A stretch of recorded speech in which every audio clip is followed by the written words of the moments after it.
built this home here. I asked him if he was happy that he included this tiny hall closet in the design. And he was so happy he did, because this is where he and his significant other, two people, hunkered down under these shelves to ride out the storm. I do want to bring in two witnesses who were inside the mall at the time. Give me your names really quickly. Jaden Reeves. Susan Blackman. And so walk me back. You were in the mall at what time? What did you see and what did you hear?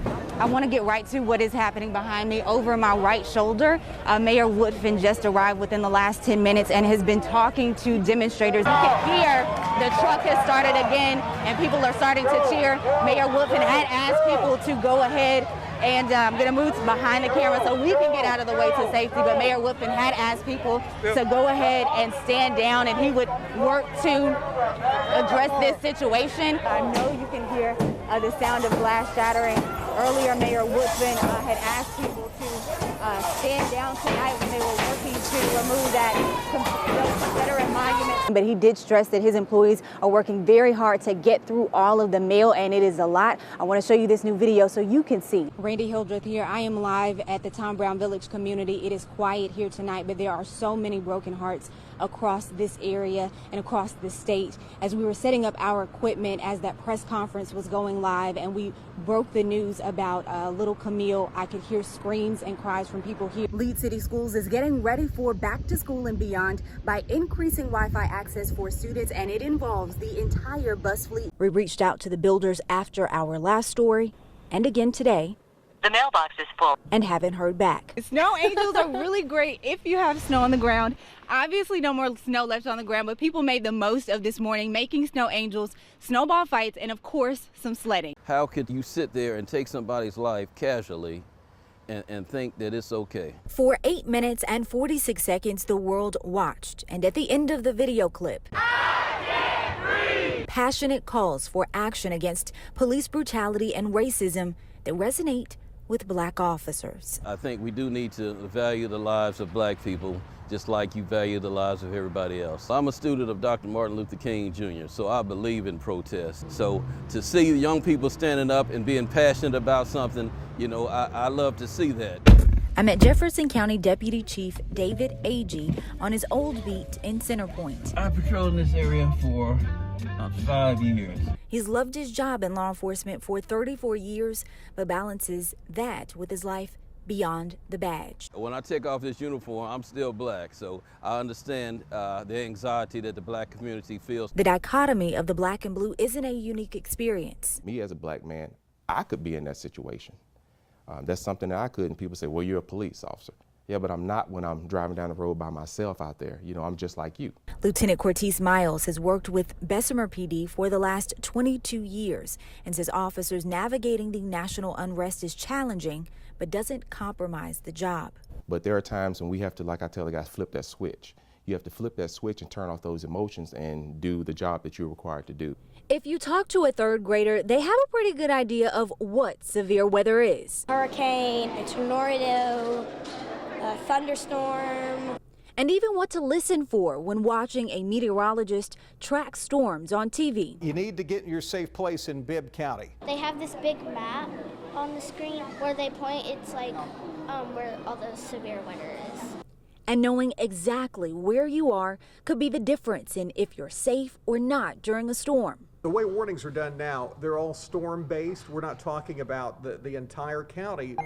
Before, severe weather alerts would go off for an entire county. But now, alerts are issued for where the storm is expected to go. You'll hear meteorologists use the term polygon to outline where the storm is tracking. And if you're inside that area, you could see severe weather. While your child may be able to identify Alabama on a map or even the county where they live, weather experts say take a moment to get super specific. If you're watching us on TV, we're going to help you out with that. We're going to do a lot of that storm tracking for you. You may see this on your phone or something. You need to really have that perspective. How far am I from Tuscaloosa? How far am I from Bessemer or Jasper? To give yourself an idea how long it's going to take for that storm to get to where you are and for you to get to a safe place. State lawmakers say as of now, the Alabama Literacy Act is moving forward with full implementation. Let's keep our foot on the gas. Let's move forward. Let's try to do everything we can to help these struggling readers. Representative Alan Baker co-sponsored the bill, which requires third graders to read at grade level starting next school year. If they don't, they'll be held back. Baker said the act is part of a push to raise reading levels. Alabama, based on past results, has had only about 35% of the students actually proficient at reading on the third grade level. A report found on the state education department's website showed during the 2019-2020 school year, approximately 37.8% of third graders had a reading deficiency. We don't have updated numbers for this year yet, but the state superintendent recently expressed concerns about COVID academic slide. Students not having that personal interaction with a teacher in a way that they did before. And so we anticipate that grades may be down, failure rates may be up. Lawmakers say they anticipate the state assessing progress next school year and could issue a temporary suspension or modification to the act. Local superintendents say in the meantime, they're working on new ways to help struggling readers who have been shifted in and out of the classroom. That is a true concern with many superintendents, especially those of us in high academic need areas.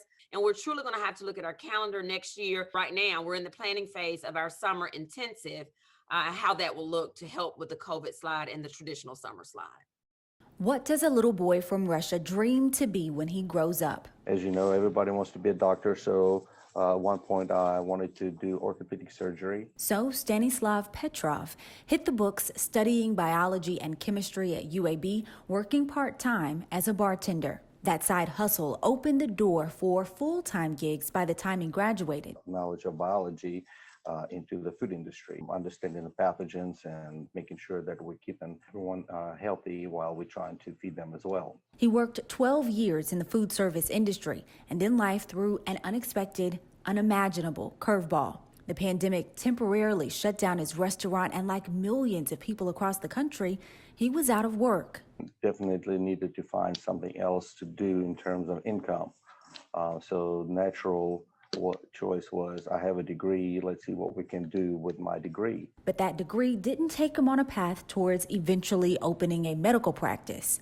Instead, on a path to open young minds. What is happening here? What do y'all think is going on with this? Petrov started teaching 6th grade science at Smith Middle School in August, a twist in life he never saw coming, but a change that's brought financial stability and joy. I decided to give it a shot, and I'm really enjoying this. I'm really enjoying educating little ones.